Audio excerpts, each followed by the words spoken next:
aku inget banget masih umur 5 atau 6 itu harus suapin adik saya yang usianya 3 tahun. SMP itu udah jadi guru TPA. That's why ya. Iya, jadi guru SMP. Karena waktu itu dan itulah pelarian saya, pelariannya waktu nggak bisa produktif banget di jurusan, merasa nggak pinter di sana, pelariannya aku Tudor jadi SPG, jadi kayak gitu kan. direct marketing ya. Direct marketing. Kata-kata estetiknya itu ya, direct marketing ya, kata-kata profesionalnya ya. Oke. Iya dong. Privilege itu nggak selalu orang yang berkelebihan, tapi justru kadang aku dapat quotes terbaik sih sebenarnya waktu kuliah di sini. Salah satu dosenku itu pernah bilang less is more gitu.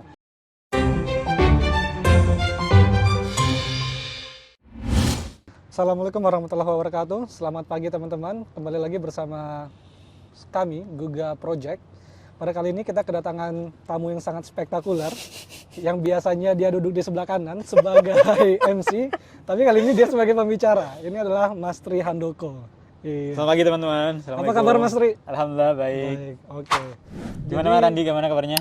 Baik, alhamdulillah. Jadi kita langsung saja. Langsung saja ya. Karena udah mau Jumatan ya. Oke. Jadi Mas Ri mungkin bisa perkenalan dulu kayak sekarang studinya lagi studi apa, terus juga kegiatannya sehari-hari ngapain, selain belajar. Perkenalkan teman-teman, saya Tri Handoko, saat ini sedang studi di The University of Melbourne, jurusannya Public Policy, Faculty of Art, Public Policy and Management. Kemudian saya konsentrasinya di Public Policy in Education, terutama sama Social Development. Kemudian saya sekarang lagi alhamdulillah dapat beasiswa PDP, jadi terima kasih PDP. Terus kesibukannya alhamdulillah kebetulan diamanai semester ini jadi student representatif dari Faculty of Art dari LPDP Luna. Apa itu Mas?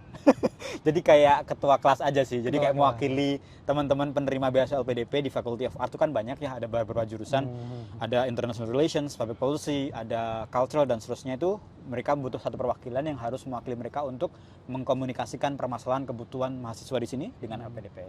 Terus yang kedua saya juga gabung sama pengajian Brunswick, salah satu komunitas Muslim di Melbourne, ya diamanahi di koordinator divisi di Wellbeing untuk meningkatkan kesejahteraan walaupun saya belum sejahtera.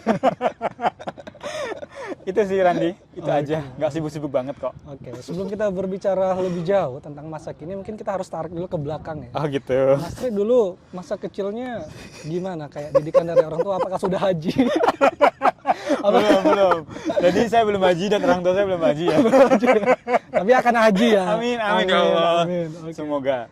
Oke, jadi gimana Mas kayak masa kecilnya dulu bagaimana? Jadi saya lahir di Madiun. Lahirnya di Jakarta. Tapi ketika krisis moneter kurang lebih tahun 98-99 itu agak banyak ya sejarahnya. Kita berempat, jadi kita empat bersaudara. Kita semua lahir di Jakarta. Waktu itu bapak ibu sedang merintis bisnis usaha di Jakarta. Oh, bisnis apa? Bapak sempat buka kayak percetakan zaman itu ya, kayak bikin undangan dan seterusnya gitu, desain-desain gitu. Terus ada beberapa karyawan, terus kemudian krisis kemudian adik lahir kan, adik tahun 98 tuh lahir.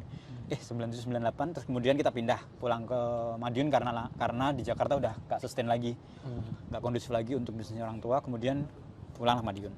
Nah, yang paling berkesan waktu aku kecil terutama ya, jadi frankly speaking, jadi kita bukan berasal dari keluarga yang sangat sejahtera, maksudnya kita alhamdulillah cukup.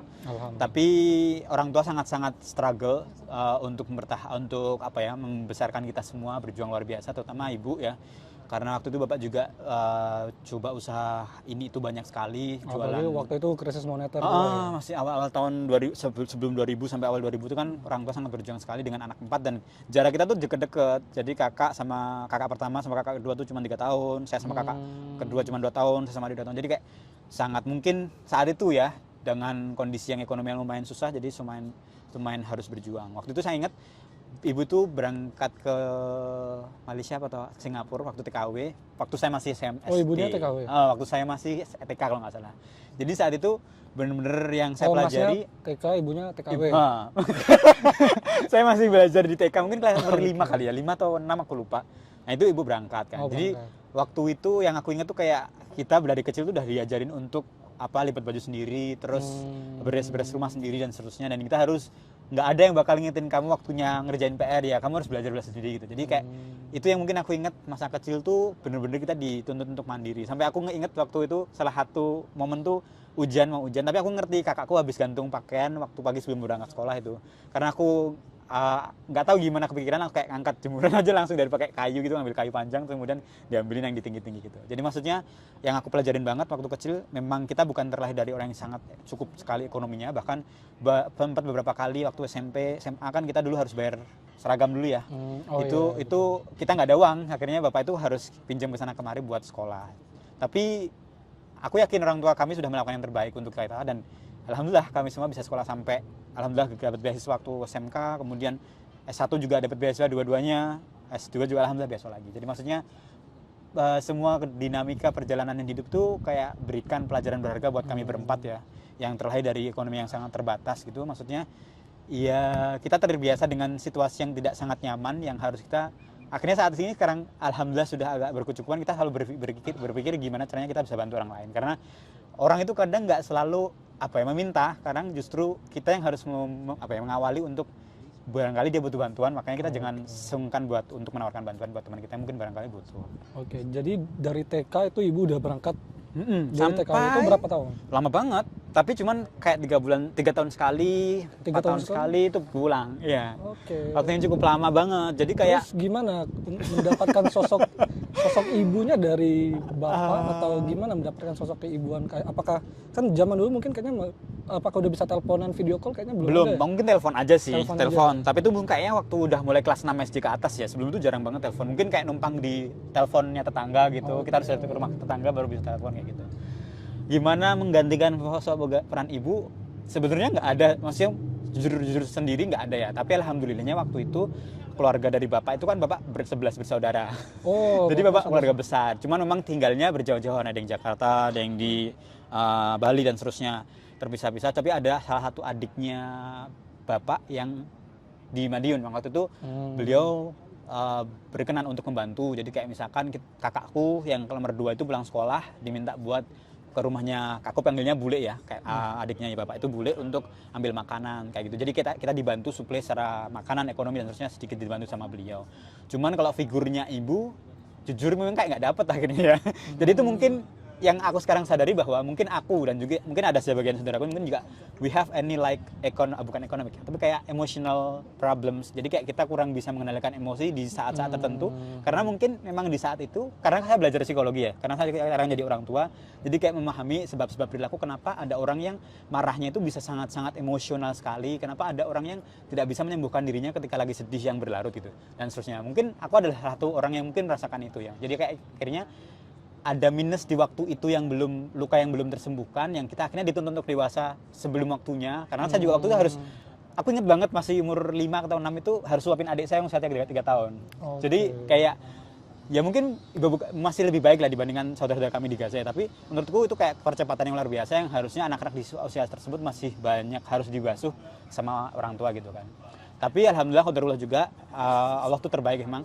Jadi kita waktu itu kontrak di salah satu rumah di Madiun itu, kemudian di gang sebelahnya itu ada masjid ya, Masjid Al Barokah, yang saat waktu itu kemudian aku tiap sore belajar ngaji di sana. Ada salah satu ustazah namanya Ustazah Siti, sama suaminya adalah Ustadz Asnawi Hamim, yang beliau adalah menjadi teladan saya pertama kali menjadi seorang guru. Beliau guru honorer waktu ya, masih belum PNS, tapi meluangkan waktunya, gajinya itu untuk membesarkan masjid dan TPA gitu. Jadi akhirnya termasuk kita akhirnya yang waktu itu mungkin ya nggak ada bisa dibilang motherless, fatherless juga, kita diajak ke rumahnya, kita diajak makan di rumahnya, diajak main di sana, terus main sama anaknya, terus ya secara nggak langsung kayak juga dibina juga beliau sama beliau. Bahkan saya masih ikut sama beliau sampai saya SMP, sebelum saya aktif banget di organisasi waktu SMP, dan banyak ditanamkan nilai-nilai, diajari untuk hafal Quran, diajarin untuk jadi guru TPA. Bahkan saya mulai dari SMP itu udah jadi guru TPA. That's why ya jadi guru SMP. Karena waktu itu asumsinya udah nggak ada yang mau ngajar guru TPA, dan anak-anak muda yang barusan lulus dari TPQ yang sudah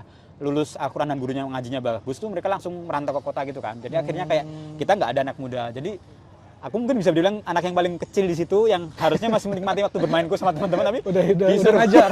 Disuruh ngajar. Tapi justru itu adalah titik balik gimana saya menyukai dunia kepengajaran. Jadi aku nggak ngerti kenapa waktu kecil itu aku udah pengen jadi guru. Yang pertama mungkin karena lihat Ustadz Pak Asnawi Hamim itu.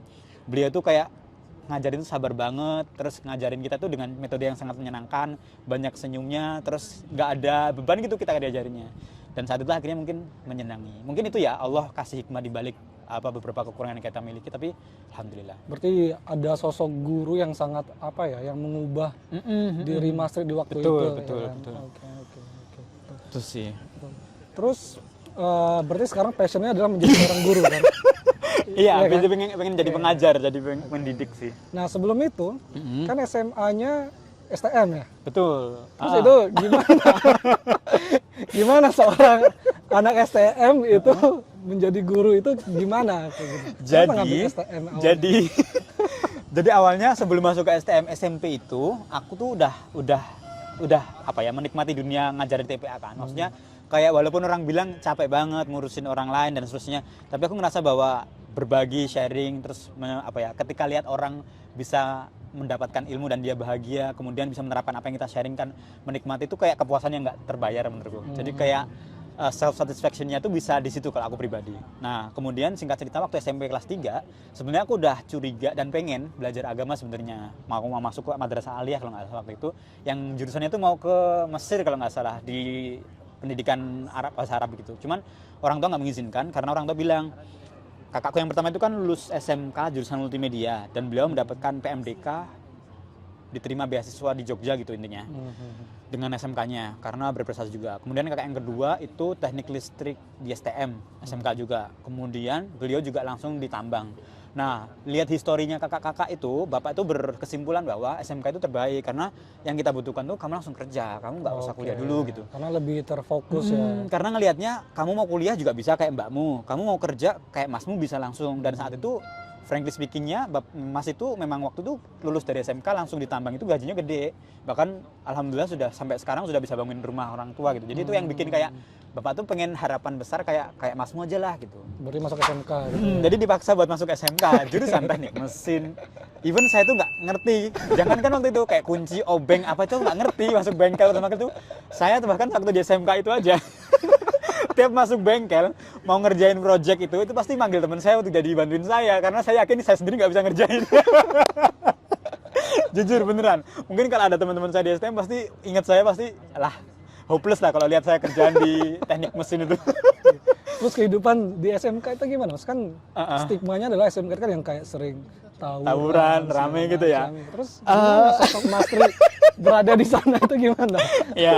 ya bener. Jadi emang dari awalnya hatinya nggak di sana sih, karena emang ekspektasinya masuk SMA atau MA yang pengennya nanti bakal fokus belajar karena pengen jadi guru kan. Tapi ternyata sama orang tua, karena saya mikirnya gini, oke lah saat ini karena aku belum bisa cover diri aku sendiri, aku ikutin karena kan ridho Allah, ridho orang tua gitu kan. Jadi ikutin dulu lah. Tahun pertama bisa mengikuti pelajaran. Nah tapi kan untungnya di STM itu kalau teman-teman tahu kan ada mata pelajaran produktif yang bidang tekniknya, ada mata pelajaran yang bidang yang kayak mata pelajaran umum kayak bahasa Indonesia, bahasa Inggris dan seterusnya. Nah aku kebetulan katanya guru-guru sih unggulnya di situ. Jadi aku baiknya di situ kayak berusaha belajar all out di situ. Terus kemudian memang kulturnya anak-anak STM nggak dipungkiri, memang kulturnya begitu, suka tawuran, suka main di sana. Berarti pernah ikut juga? Atau paling depan? Jadi justru aku selalu menentang apa yang biasa menjadi tradisi di STM. Contohnya? Misalkan di STM tuh biasa banget kalau jam kosong cabutlah semua ke warung belakang sekolah gitu kan. Tapi kalau aku panggil gurunya. Terus apa yang terjadi? Kemudian yang terjadi justru aku malah dipukulin sama teman-teman sekolah. Jangan ditiru ya teman-teman.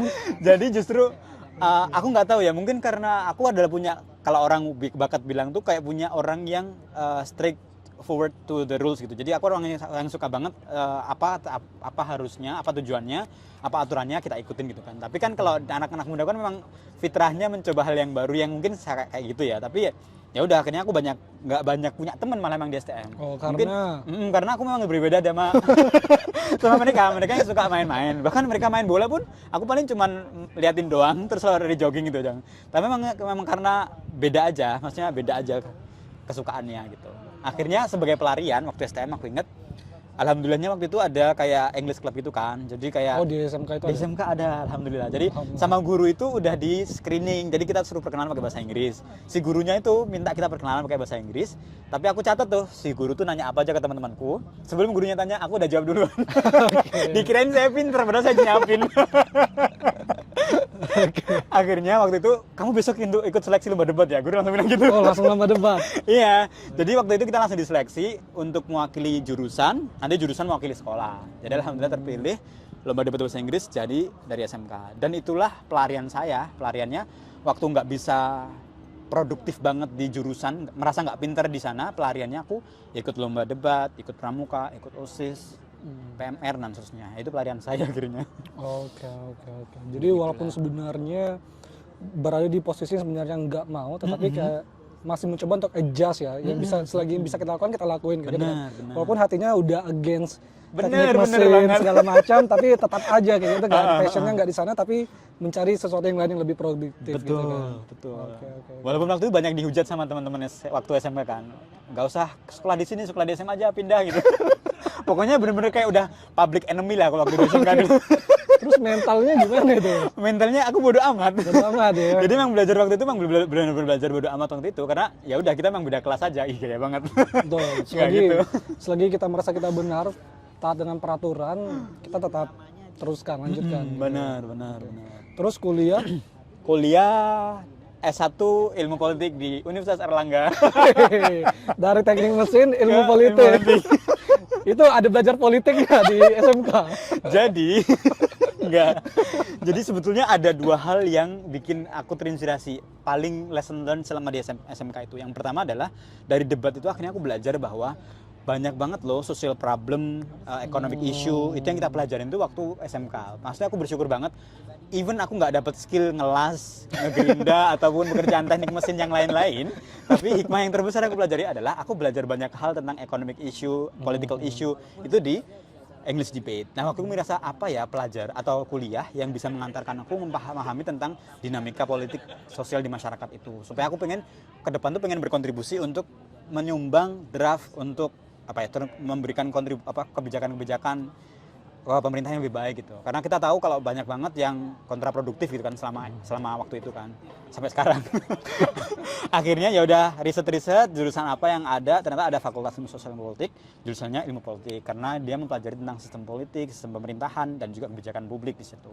Oke, berarti waktu itu udah nggak ada intervensi dari orang tua kayak ngambil jurusan itu, ini. oh iya benar, waktu itu orang tua masih mengintervensi. Sebenarnya waktu itu bapak tuh masih menggandoli mempertahankan untuk ayolah ambil pekerjaan di Jepang. Waktu itu soalnya STM1 tuh supplier pekerja banyak di Jepang dengan gaji terbesar di waktu zaman itu ya. Mungkin teman-temanku yang kerja di Jepang waktu itu mungkin bisa 7 sampai 10 jutaan satu bulannya. Karena itu promising banget dan aku salah satu juga yang terekrut yang harus ikut pelatihan persiapan untuk ke Jepang. 3 bulan sebelum jelang lulus aku udah sempat masih ikut. Tapi kayak ikutnya tuh kayak aku nanti bisa tahan nggak ya? Aku nanti bisa nyaman nggak ya? Hati, bener, ya? karena aku ngerasa even aku nanti bakal jadi orang kaya punya uang, tapi emang bener ini duniaku, emang aku bener gitu kayak gitu. Emang kalau aku misalkan nggak jadi pekerja kayak di Jepang, emang aku nggak bisa kayak orang-orang gitu. Aku sempat berpikir kayak gitu kan. Terus waktu itu ada teman-teman yang menyarankan, mending itu ikut aja tes psikologi kayak tes minat bakat. Coba dimantepin lagi, kamu cocoknya di mana.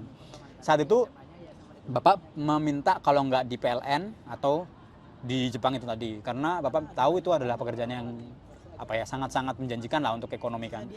Tapi yang aku lakuin justru saat itu adalah mantepin lagi sampai 2 kali aku tes psikologi minat bakat di 2 lembaga yang berbeda. Aku bayar pakai uangku sendiri. Terus aku mantepin buat sebenarnya aku suka di mana. Ternyata benar. Hasil rekomendasi hasil asesmennya mereka menyatakan kalau aku cocoknya di bidang sosial sama pengajaran. Jadi cocoknya mengambil jurusan pendidikan ataupun ngambil di bidang social science gitu kan. Social science tuh banyak banget kan lingkupnya, bisa termasuk international relation, political science. Nah, saat itu yang aku karena fokusku adalah di kajian kebijakan, aku suka banget tentang politik dan kebijakan pemerintahan. Akhirnya aku ngambilnya politik UNER waktu itu. Dan waktu itu sebenarnya udah approach ke bapak, bilang ke bapak kalau Pak aku mau kuliah. Terus bapak udah bilang nggak bisa, bapak nggak ada dana, nggak bisa kuliahin kamu gitu. Oh nggak apa-apa, nanti aku nyari biasa sendiri. Oke. Jadi waktu itu aku langsung ya alhamdulillah dibantu sama guru, dimotivasi nggak apa-apa, kuliah aja nanti saya bantu untuk biar dapat rekomendasi dari kepala sekolah buat lolos namanya SNMPTN ya waktu itu ya. SNMPTN yang nggak perlu pakai tes itu. Qadarullah masih belum lolos, coba lagi SBMPTN, belajar sendiri sambil kerja. Waktu itu aku kerja di yayasan, ngajar dan seterusnya. Terus kemudian kayak ketok pintu, door to door, kayak yayasan itu butuh dana kan buat program-program pengembangannya. Jadi kayak door to door ke rumah orang, menawarkan program mereka bantu. Jadi kayak direct marketing, aku belajar marketing duluan di situ. Kayak jual gini, lembaga kita punya ini nih, mau bantu nggak? Akhirnya singkat cerita, alhamdulillah perjuangan waktu itu sampai aku inget banget, aku harus ke Surabaya, nggak kenal siapa-siapa, nggak punya siapa-siapa, nginep di masjid malamnya, terus kemudian besok tes SBMPTN, nginep lagi di masjid, tes hari kedua lagi, terus balik pulang ke Surabaya. Dulu nggak tahu, ke ojek aja minta tolong abangnya buat nganterin, kasih uang dan seterusnya. Tapi alhamdulillah SBMPTN lolos dan dapat beasiswa bidik misi waktu itu. Oke. Itu aku lihat di CV-nya S1-nya 2 kan. Itu gimana? Bisa ditanyain lah. Iya bener. Jadi tadi kan hikmah pertama di SMK kan aku belajar tentang bagaimana dinamika politik pemerintahan kan. Yang kedua aku pelajari adalah tentang gimana aku bisa menikmati waktuku walaupun aku nggak bisa belajar teknik mesin, aku tuh bisa banyak aktif di berbagai organisasi kan. Aku hidupin PMR di angkatanku, terus aku jadi wakil, kalau nggak salah waktu itu sempat megang bendahara di Pramuka dan aktif banget ngadain lomba-lomba buat anak-anak SMP. Jadi aku memang merasa bahwa aku adalah seorang organizer banget. Jadi aku udah identifikasi bahwa sesuatu yang bisa bikin aku hidup itu adalah ketika aku mengajak orang lain untuk melakukan suatu hal. Tahu nggak sih? Jadi kayak aku tuh merasa bermakna ketika orang lain tuh bisa mengikuti apa yang aku lakuin gitu, aku organize gitu. Nah aku mengidentifikasi itu. That's why akhirnya aku waktu itu juga dapat tawaran beasiswa dari yayasan aku, namanya Yayasan Al-Kahfi, tempat aku waktu bekerja itu waktu SMA itu. Di sana menawarkan program namanya beasiswa jurusan manajemen STID Al-Hadid di Surabaya. Aku juga suka juga belajar manajemen karena aku ngerasa aku memang seneng banget manajemen. Bahkan nggak perlu teorinya, aku pun lapangannya udah ngelakuin yang namanya manajemen marketing kan. Gimana cara promote sosial program. Udah terbiasa kan. ya. Bener, aku udah ngomong di depan publik, bahkan aku presentasi di depan ibu-ibu RT itu pernah untuk orang biar bantu program kita. Pernah aku lakuin kayak gitu, aku masih SMA, masih tinggal nggak ngerti dia mau ngomong apa, ngebukanya gimana, terus untuk nembaknya biar dia mau bayarnya gimana, itu udah belajar banget. Terus kemudian kayak aku punya tim, aku ngajar TPA di yayasan itu, terus kemudian aku bagi dan seterusnya, itu manajemen SDM banget. Dan aku ngerasa bahwa that's the way what I love gitu kan. Aku seneng banget ngelakuin ini semua. Jadi kayaknya boleh dicoba. Singkat cerita, karena gambling waktu itu nggak tahu UNER bakal lolos atau enggak. UNER dicoba juga, sambil nunggu itu aku juga daftar di. Oh jadi yang itu udah dapat duluan. Bener. Okay. Jadi manajemen itu udah aku daftar juga dan udah dapat lolos duluan, beasiswa juga dari yayasannya. Terus sambil nunggu ini. Di UNER masih digantung. Masih belum nunggu kok jawaban. Cuman waktu itu aku bilang Bapak aku udah keterima di STID Al-Hadid Manajemen. Terus Bapak bilang cari yang negeri aja biar gampang cari kerjanya. Apa gitu. Negeri Erlangga? pokoknya Bapak tuh minta yang aman aja karena Bapak gambling kan. Nanti kamu kalau biasanya uangnya cukup gitu kan, dan terusnya kan khawatiran orang tua wajar kan ya. Karena Bapak takut banget nggak bisa bantu kan. Nggak apa-apa Pak, aman, aku bilang gitu kan. Alhamdulillah dapat juga. Jadi yang dua-duanya jalan waktu itu ya, mulai tahun 2013 sama jalan. Alhamdulillah beasiswanya juga dapat dua-duanya. STID dapat beasiswa juga 4 tahun penuh. Beasiswa BIDMI juga alhamdulillah dapat. Jadi singkat cerita jalan lah dua-duanya. Luar biasa ya. Oke, berarti dari semua pengalaman kerja yang udah didapatin, door to door jadi SPG, jadi kayak gitu kan. Direct marketing.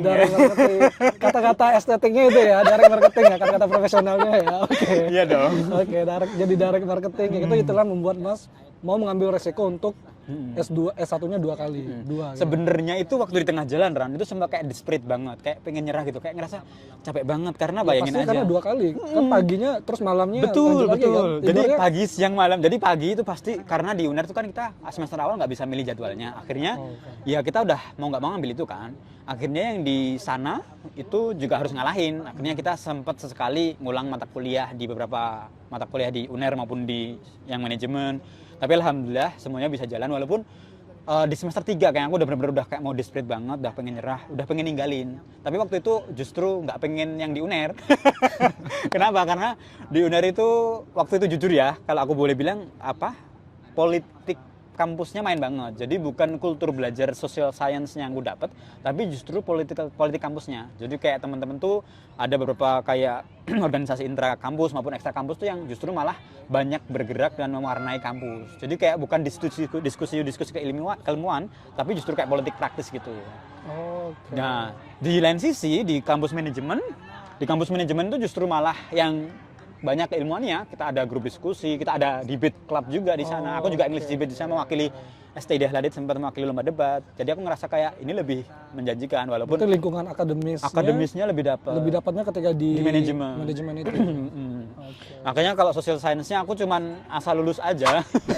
Tapi sekarang alhamdulillahnya hikmahnya dua-duanya bisa aku terapin di jurusan yang sekarang. Karena aku kan sekarang ambil public policy and management. Jadi manajemennya ambil yang di RSTD, public policy-nya ambil political science-nya UNER. Jadi kayaknya Allah tuh kayak punya rencana terbaik banget bahwa kamu memang sengaja dilempar di dua tempat itu supaya nanti kamu tahu bahwa nanti akan ketemunya di titik ini.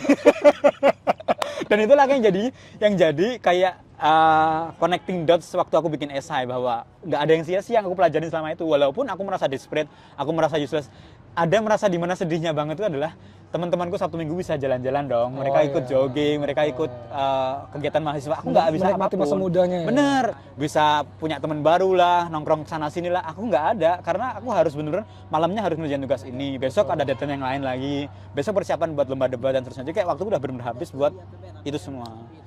Itu sih, tapi alhamdulillah bisa jalan semuanya. Walaupun tapi itu sih Ran, yang UNER telat 1 semester. Oh, telat 1 semester. Jadi aku, tapi bukan keren ya, tapi maksudnya aku salutnya bisa seleksinya sama-sama selesai di semester 7, sama-sama skripsi selesai. Semester 8 aku nyelesain yang belum selesai. Kemudian tapi resikonya karena aku pengen ngulang nilai yang lebih bagus lagi mau ngulang biar lebih bagus lagi nilaiku di beberapa mata kuliah yang kedua di UNER-nya, aku ngulangi 1 semester lagi. Dan terutama karena waktu itu baru kepikiran mau S2, jadi baru ngepikirin kira-kira jurusan apa dan kira-kira mata kuliah apa yang menarik buat nanti encourage aku buat S2. Jadi nambah 1 semester lagi. Oke, berarti sekarang habis itu kan apply LPDP untuk lanjut S2 gitu kan. Bener, tapi belum di sana. Aku masih ada 5 tahun dulu jeda. 5 tahun. 5 tahun kerja dulu. Kerja dulu sebelum S2. Oke. Perjalanan sangat panjang. Sangat panjang ya perjalanannya ya. Iya. Mungkin ini bakalan menjadi 2 terakhir. Karena kalau sebenarnya masih mau lanjut sih bahas tentang kayak 5 tahun itu ngapain aja. Gitu kan. Tapi ini aku langsung masuk ke beasiswa LPDP. Boleh. Gitu kan. Karena ini bakal menjadi kayak inspirasi bagi teman-teman juga kayak apa sih yang membuat Mas Tri waktu itu kayak ingin melanjutkan studi S2 gitu. Kalau mau lanjut khususnya S2, di luar negeri gitu kan. Kalau yang encourage banget pengen lanjut S2 ke luar negeri itu adalah karena aku sebelum lanjut di sini kan aku gabung ya sama teman-teman itu buat mengembangkan sebuah sekolah, mendirikan sebuah sekolah namanya Azania School of Life gitu. Lembaga kayak sekolah baru pendidikan alternatif yang menggunakan model fitrah based education, yang kita pengen mengajak anak-anak generasi muda kita itu belajarnya out of the text gitu, bahwa mereka nggak belajar dari tekstual aja, dan kita pengen bahwa pendidikan di Indonesia tuh nggak hanya bisa terpaku pada kurikulum yang dibuat dari pemerintah. Nah masalahnya wadah-wadah semacam ini tuh belum diwadahi atau difasilitasi dengan mudah sama lembaga dinas pendidikan. Kayak izin pendirian lembaganya tuh susah, terus kemudian sistem birokrasinya masih rumit, kemudian lembaga yang untuk sertifikasi ataupun mendapatkan bantuan dari pemerintah itu masih kecil gitu kan. Nah masalah-masalah sosial tentang lembaga pendidikan yang masih belum sejahtera tuh menjadi masalah isu sistemik di Indonesia terutama. Nah itu akhirnya mendorong aku bahwa sebenarnya ada loh dan banyak loh negara-negara lain tuh yang mereka bisa mengadopsi bahwa lembaga sekolah itu bisa mereka berkembang dengan mudah dan pemerintah bisa memfasilitasi dengan baik gitu kan. Akhirnya aku pengen belajar gimana sih sebenarnya pendidikan di luar termasuk di Australia itu pendidikan non formal itu tuh bisa diwadahi dengan baik dan disistemkan dengan pemerintah dengan baik gitu. Karena terorganisir dengan baik pula dan pemerintah bisa mengcover semua bantuannya dengan baik. Nah itu yang aku pengen pelajari di Australia. Karena kita harapannya nanti pulang misalkan Azania School of Life itu bisa berkembang dengan baik. Kemudian mungkin saya juga bisa menjadi seorang policy analis ya ke depan semoga di Indonesia yang bisa nanti membantu Dinas Pendidikan atau Kementerian Pendidikan untuk memberikan kebijakan-kebijakan yang lebih memudahkan, terutama sekolah yang pengen mengembangkan sekolahnya lagi. Jadi nggak akan kesulitan lagi ketika pencarian dana, sekolah itu sampai gurunya nggak ada dana buat bayar gaji dan gurunya dan seterusnya. Jadi kayak kompleks banget karena kalau isu di pendidikan di kita kan. That's why akhirnya aku pengen kebijakan publiknya itu relate ke pendidikan. Oh berarti motivasi itu timbul ketika melihat masalah yang ada di lingkungan sekolah, masyarakat benar, gitu benar. ya. Yang sangat pelik sehingga membuat Mas Tri ingin melanjutkan studi. Benar. Untuk menyelesaikan masalah tersebut. Benar. Oke. Itu sih. Oke, terus terakhir nih untuk teman-teman yang khusus untuk penonton. Kok grogi ya, Oke. Apa ya kata-kata yang bisa Mas Tri berikan kata-kata semangat atau motivasi sehingga bisa menjadi seperti sosok Mas Tri ini. Dimana kan udah kita lihat kan kayak perjalanannya ketika masih kecil, gimana ketika dia S1, SMK dia itu udah bergejolak dengan hatinya kan. Terus S1 juga dia udah 2 kali ikut lomba debat segala macam. Terus S2-nya juga dapat beasiswa LPDP itu apa sih pesan yang bisa Mas Tri berikan biar anak-anak di luar sana itu semakin termotivasi untuk belajar kayak gitu. Bahwasanya kayak bisa loh ketika kita ingin dengan kondisi apapun, mau kita ada privilege atau nggak ada privilege, kita itu bisa loh survive. Kita tuh ada banyak kesempatan loh sebenarnya, khususnya di Indonesia gitu kan. Kalau aku pribadi, maksudnya privilege itu memang relatif ya, menurutku itu tergantung cara sudut pandang kita lihat. Kalau aku pribadi, siapapun teman-teman dan dimanapun teman-teman tinggal dan background keluarga teman-teman, terlepas dari ekonomi ataupun masalah sosial yang lainnya, bahwa setiap orang punya privilege-nya gitu. Misalkan kayak saya, misalkan yang punya dari keluarga yang ekonominya rendah dan mungkin juga masih kurang waktu itu perhatian dari orang tua. Justru saat itu adalah sebenarnya kesempatan ya, privilege kita untuk sebenarnya membuktikan bisa nggak ya kita itu mencari momen-momen untuk bangkit di tengah keterbatasan kita gitu. Jadi maksudnya privilege itu tidak selalu orang yang berkelebihan, tapi justru kadang aku dapat quotes terbaik sih sebenarnya waktu kuliah di sini. Salah satu dosenku pernah bilang less is more gitu. Aku masih menggali makna apa sih makna less is more itu. Sampai sekarang itu masih terngiang-ngiang. Ternyata beliau tuh punya makna bahwa ketika Anda menulis, ketika Anda mau memberikan sebuah karya, terkadang tidak harus berlebihan dan over, tapi cukup sesuai proporsinya dan melakukan yang terbaik versi kamu, itu udah cukup gitu. Nah, kadang juga gitu. Kayak yang aku pelajari juga dari guru-guru saya itu bahwa Allah itu nggak akan ngukur banyak amalnya kamu atau amalnya orang kaya, karena kita berangkat dari starting point yang berbeda gitu. Itu yang selalu aku pelajari juga, karena sempat ke kampung Inggris juga selalu mempertanyakan kenapa ada anak yang dengan mudahnya dengan skor tinggi dan kenapa ada orang sebagian dengan skornya masih bahkan 5 bulan bertahan itu masih belajar dengan nilai yang sama gitu aja gitu. Ternyata Allah jawab dengan kondisi yang sekarang ini bahwa ternyata memang everyone has their own privilege gitu. Setiap orang punya privilege-nya masing-masing misalkan. Mereka terlahir dari orang tua yang tidak peduli dengan pendidikannya mereka, justru juga privilege karena apa? Ketika kamu bisa bangkit dari keterbatasan itu, berarti kamu dianggap dari udah lolos dan mampu mengalahkan ego kamu untuk tetap bertahan di zona nyaman gitu. Jadi sebenarnya challenge-nya itu adalah bukan aku punya uang atau enggak, aku anaknya orang kaya atau enggak, aku temennya orang dalam atau bukan, tapi the point is that how we can, gimana caranya kita keluar dari zona nyamannya kita gitu. Karena orang merasa aku anaknya orang kaya, aku anaknya orang nggak punya kok, ya wajar aku nggak bisa bahasa Inggris. That's not the reason gitu loh. Justru akhirnya pertanyaannya adalah zona nyamannya kan di situ. Justru gimana caranya kamu melawan zona nyaman kamu gitu. Kayak sederhananya kayak kita ini misalkan aku juga lagi semangat bangun habits baru, misalkan kayak bangun pagi hari gitu. Itu kan sebenarnya kalau misalkan kita challenge diri kita kan sebenarnya bisa aja kita lanjut tidur aja dan nggak usah bangun gitu. Nanti sholat subuhnya telat kan ya nggak ada apa-apa. Tapi itu kan nggak bisa begitu. Kita dianggap nggak akan lulus ujian selama kita masih nyaman di zona nyaman itu. Jadi saranku buat teman-teman, apapun kondisinya, ekonominya, pendidikannya, orang tuanya seperti apapun kondisinya, that's not a big deal gitu. Itu bukan sebuah alasan kita untuk tidak bisa berbangkit dari keterbatasannya. Enggak. Aku cuman pengen kita sama-sama belajar aja bahwa ayo kita bisa kok. Maksudnya walaupun di lain sisi orang bilang bahwa Indonesia kondisinya sangat terpuruk sekali dan seterusnya, sebenarnya kuncinya tetap bisa kita bangun bersama-sama, asalkan ya kita sadar dan jangan bertahan di zona nyamannya kita. Keluar dari zona nyaman adalah satu hal prinsip yang kecil banget yang harus kita tantang diri kita buat bangkit dan lebih bisa berkontribusi lebih besar lagi. Supaya pengen jadi orang bermanfaat aja sih. Nggak harus jadi orang yang keren banget, yang apa gitu, enggak. Cita-citanya nggak pengen jadi menteri, enggak juga, tapi setidaknya minimal bisa jadi orang bermanfaat buat keluarga kita sendiri, buat masyarakat sekitar. Itu sih. Oke. Terima kasih banyak Mas Tri. Sama-sama Randi. Inspirasi sekali. Semoga ini juga bisa menjadi motivasi bagi teman-teman. Dan karena ini sudah mau Jumatan, jadi kita tutup. Terima kasih. Assalamualaikum warahmatullahi wabarakatuh. Waalaikumsalam warahmatullahi wabarakatuh.